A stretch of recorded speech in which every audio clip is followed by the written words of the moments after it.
Welcome to my shop. My name is Rachel Gingell, and today I'm going to show you how to do a 12-volt conversion on your Farmall tractor. We have a Farmall H, M, and Super H inside the shop, and this tutorial will apply to the HM, Super H, and Super M. We'll show you different variations, whether your tractor has a distributor or a magneto. This tutorial is going to apply, and it's going to allow you to do a 12-volt conversion on your tractor. Now you might say, Rachel, why do I need to do a 12-volt conversion? I'm glad you asked. The reason would be if you want brighter headlights, if your charging system isn't working and you want to revamp your charging system so that your battery stays charged, if you don't use your tractor very often and it has a 6-volt battery on it, so then when you need to jump it, it's less convenient because everything else that you want to jump that tractor with is 12-volt. Those are reasons why people will do a 12-volt conversion on their tractor. We're going to use this premium 12-volt kit from my website, farmtractorrepair.com, which includes the alternator and brackets. This is the wiring harness, belt, 3 battery cables, a new amp gauge, and a starter button. Also, when you order this kit, you'll need to make a selection as to what style coil you want. This one is more economical and affordable. It's what we're going to put on the Farmall H today. Or there's this, we call it a bullet style coil, which is the original style. Or if your tractor has a magneto, you don't need to replace the coil because that one is not sensitive to 6-volt or 12-volt. In addition to that, there might be some other parts that you need, which we'll show you how to put on. This is the on-off switch. There's different styles for the magneto and distributor, which we'll show you. And of course, if you have a Super H, you probably have a starter button that's this style, and this starter button's right on the starter. We'll show you how to make that connection too on the Super H that we have here. Last on my table here is the headlight bulb. If you have headlights on your tractor that are working, you definitely need to switch to at least 12-volt bulbs, but we have a different tutorial that goes over the lighting and how to wire up your headlights, so you can look for that video as well. So with that, let's go get to work. We're installing this small alternator because it fits underneath the hood perfectly. You can't see it. No one will know if you have a generator or if you have an alternator underneath your hood. You don't have to cut the hood. It's a very clean, simple installation. I have removed all of the wiring harness and all the remains of the old 6-volt system off of this tractor, including the generator bracket. You can save your 2 bolts here that held the generator bracket on because that's where you're going to put your alternator bracket, and it's a pretty simple installation there. And then I have this alternator bracket at the top that's attached right here at the base of the neck. Once you have those brackets on, then you're ready to slip your alternator into place. I have my new belt on here, which I'll talk about the belt in just a minute, but to start with, to put the alternator on, you do need to slide it around the belt first, and then slide this alternator into place from the top, just like I've shown here. Then there's one long bolt that comes through this direction. And then up top here, I have that loose so that I can adjust that. You just have one smaller bolt and washer that will hold that into place right here, and then I'll tighten up this bolt on the neck. You do need to use a different size belt for the alternator than your generator, so this replacement does require that you replace this belt. Now in doing that, we do loosen up and remove this larger belt that goes around the bottom of the crankshaft pulley on the engine. So if your crankshaft pulley belt is in poor condition, now would be a great time to replace it, and you can just add it to your order when you order your 12-volt conversion kit. Now in order to replace these belts, you have to do a little bit of work here at the water pump. So you'll notice right here, I have a set screw. This is just a screw on top here, and it's got a jam nut around it. I already have mine loosened up, but I'll show you here. You just loosen that up. Once your set screw is loose, then your water pump pulley here becomes variable. You can actually move this out, and that allows the belt to become looser so that you can easily remove the belt from the front of the tractor. So my dad is here. He's going to help us see how this is done. So he's just using a pipe wrench to hold the front of this water pump pulley. And you can use that, or if you got something else, but you do need to hold it still. You can see he's able to turn this by hand. That's because this is a new water pump. You might not be able to turn yours by hand. So we found a large adjustable wrench like this one will really help grab onto the front of the pulley here And if I move this down, that's gonna loosen the belt up. And if you keep turning this enough times around, eventually your belt will be loose enough so that you can slide it off and put your replacement belts on and into place. And I found that it doesn't go in the top groove. You really got to put it in the top groove and then start it on this pulley and turn it around. The thing you got to be careful of is this tractor could have a magneto, and if you're up here messing around with it and you had the magneto roll over and spark, this tractor will start it by cranking on the front crank, or if somebody hand cranked it trying to turn the belt around, very dangerous, the tractor will start. So we disable a magneto so the tractor can't start while you're trying to put this in with your fingers in Good there. point. Yep. Also, we should say that we removed the radiator and the front nose and everything just so that you can see more easily what's going on, but you don't need to do that yourself. You can leave your radiator and everything intact. Yeah. In this tractor here, we did put a new water pump. The other thing is they do wear out, and I got to where this one was really loose, and so we decided at this point is a good time to change this. But we need to tighten this up a little bit. That is too loose because this drives that belt. That's way too loose. So we're going to put it a little bit tighter, and in the top is a grease zerk. Yes. Boy, nobody knows that one's there. No. So put a pump of grease in there. It does keep the shaft seal and the shaft lubed up. In this spot here where the teeth are, I typically try to keep this lubed also because these do get kind of rusty. So then once we have our belt tightened up where we want it to be, we'll just retighten up this set screw and then our belts will be all set. You will need a 12-volt coil for your tractor if you have a distributor. This is a distributor here. You can choose from this generic style coil, which is much more economical, or you can use an original style coil like this one. It's called the bullet coil. You can choose whichever one you prefer, but the choice needs to be a 12-volt coil. This coil that I'm going to use here is internally resisted. That means that it doesn't need one of those extra white porcelain ballast resistors with it. You just need the coil. If you look on your coil, you'll see that there is a positive and a negative marking. The negative is, we're going to face down because the negative wire is going to connect here onto the distributor and be ground there. This is going to be a negative ground system. So this will just slide into the carrier like so, and then I'll tighten it up like this. This is your wiring harness, and in my hand I have the kit for the Farmall H. The M harness is going to look just like this kit. It's just different lengths since the M's a larger tractor. The Super H harness is slightly different, and we'll show you those differences in just a moment.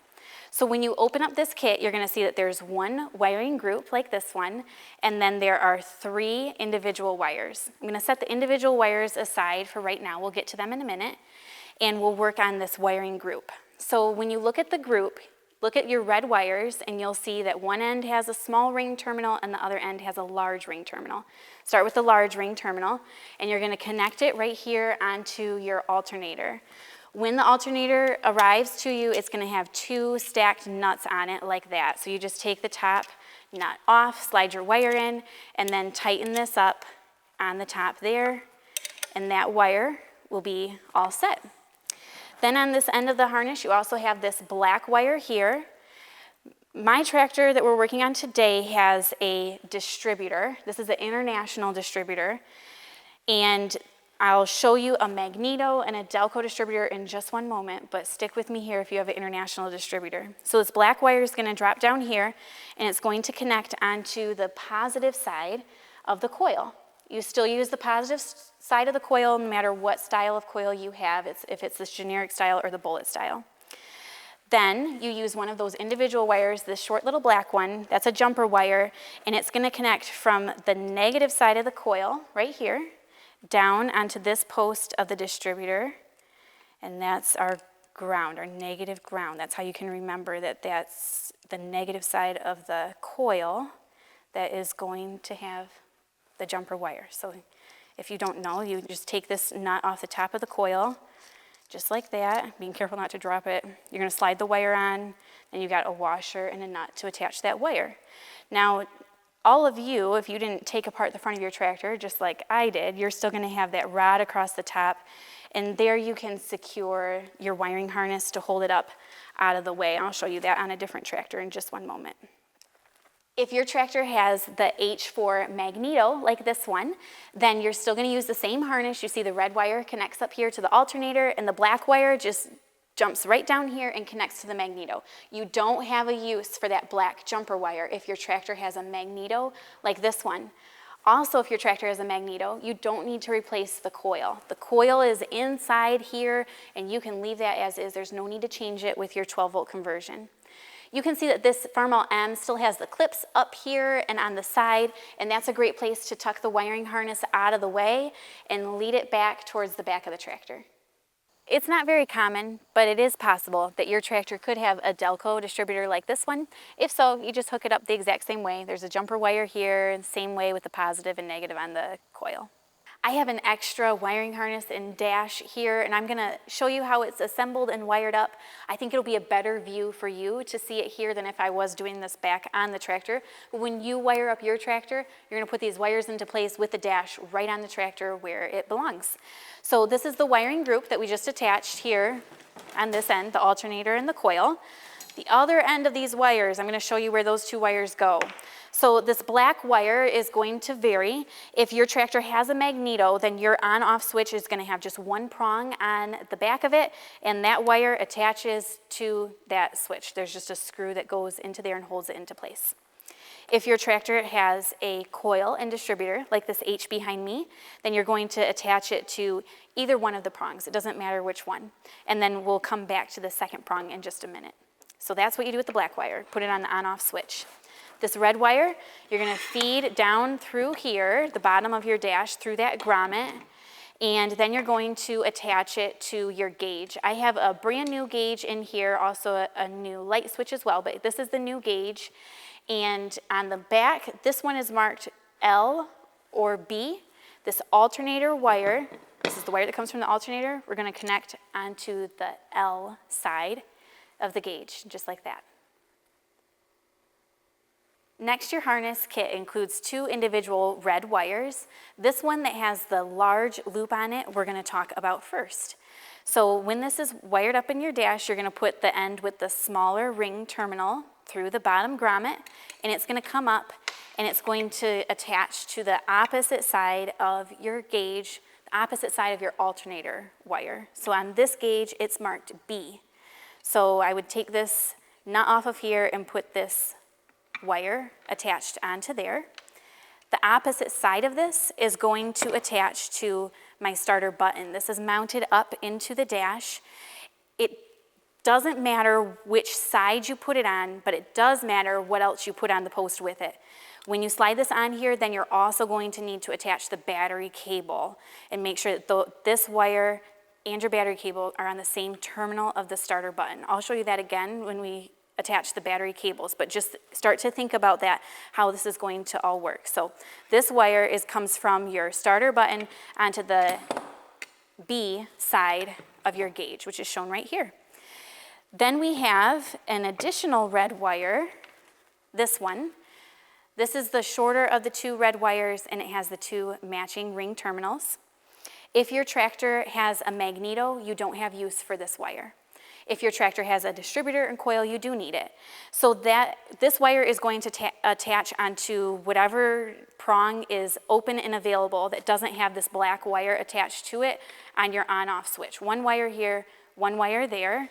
And then from your on-off switch, it's going to feed again through this loom in the bottom of your dash, and this will attach right onto that same post that we just talked about. It's the post that's marked B on the back of your new gauge. If your tractor has what we call a saddle mount starter button, which is like this one that mounts directly onto the starter, you might have a Super H and some of the Super M's, but not all, had this style of starter button set up. You're still gonna hook it up, just like I showed you on that other take where I had this individual wire. This one goes on the starter button, this goes to the opposite side of the gauge from the alternator. But instead, we have in the harness, this wire is grouped into the loop. So on your long string of your wiring harness group, you're gonna have one little wire that sticks out partway through. That's this wire that goes right here and attaches to the starter button. And then on the other end of your grouping, when you attach your grouping to the dash at the back of the tractor, this wire is gonna come and attach to the opposite end of the gauge. It'll be the B side of the gauge. It's the opposite end to the alternator wire. So it hooks up the same way, it's just that the harness looks a little bit different. We put it in that grouping just to kind of make it neater so that you don't have a loose wire hanging down partway through the tractor. But that's the only variation that you need to know about for that saddle mount starter button. One quick note, if your dash does not allow the gauge to go in like this one here, just take some kind of abrasive, just clean it up a little bit. It's usually just a little bit rusty. There, I cleaned it up, and now, amazing, it goes right in there just like that. I have my new starter button installed, and this small red wire here with the large ring terminal on it is the wire that I showed you earlier when we were on the other side of the tractor on the bench. So as I said, it'll go on to the back of the starter button, and the same side will be the battery cable. Now notice this one is actually the battery cable because the other end of it is going to attach to the battery, not to be confused with this cable, which looks like a battery cable, but it's really a jumper cable of sorts because it has two matching ends. This is going to connect from the starter button, goes underneath the tractor, and connects right onto that top post on the starter itself. Then the last cable to connect here is your black or ground battery cable, and you can see it attaches right here next to the starter, and then we'll attach the battery next. Last but not least, we need to hook up the battery. So we have a 12-volt battery fully charged. It helps if the battery's charged right off the bat. So we have the tractor is now negative ground. So we have the positive one go on first. Remember, this is the gas tank right here. So this is not a good place to be drawing a spark and an arc. So you hook the positive one up first. You always leave your ground one to hook up last. That way, if you touch the wrench to here, you don't get an arc. So I've hooked my positive one up. Now I'm ready to hook up the negative battery cable onto my battery. I'm ready to start the tractor. Okay, we're just going to give it a quick test to make sure our charging system is charging here. Look at that. It cuts back like it's supposed to. Beautiful. If your tractor has a saddle mount starter, you won't need that extra battery cable that has the two matching loop ends. You only need one traditional regular style positive battery cable and one negative battery cable. You can see how this one's hooked up. The negative is the exact same as we showed on the H, where here the positive battery cable just attaches from the battery directly onto the starter button. This concludes our 12-volt conversion. I hope that you find this video helpful and that it gives you the confidence you need to do the wiring, repair the charging system, or do a 12-volt conversion on your very own Farmall tractor. The kit that we used in this video, as well as individual components, are available on our website, which is farmtractorrepair.com. Also on our channel, we have many other videos for these Farmall tractors. Of course, the lighting video if you want to do headlights and work light on your tractor. And I should say, if you're gonna do that, make sure that you do change your headlight bulbs to 12 volt now that you're on a 12-volt system. But that will be detailed more on our lighting video. We also have videos on the magneto, the distributor, complete engine rebuild, and more. So you can look through our channel, and if you aren't subscribed already, please like and subscribe to this video. That will give you a notice every time we release a new video in the future. Thanks for watching. We'll see you next time.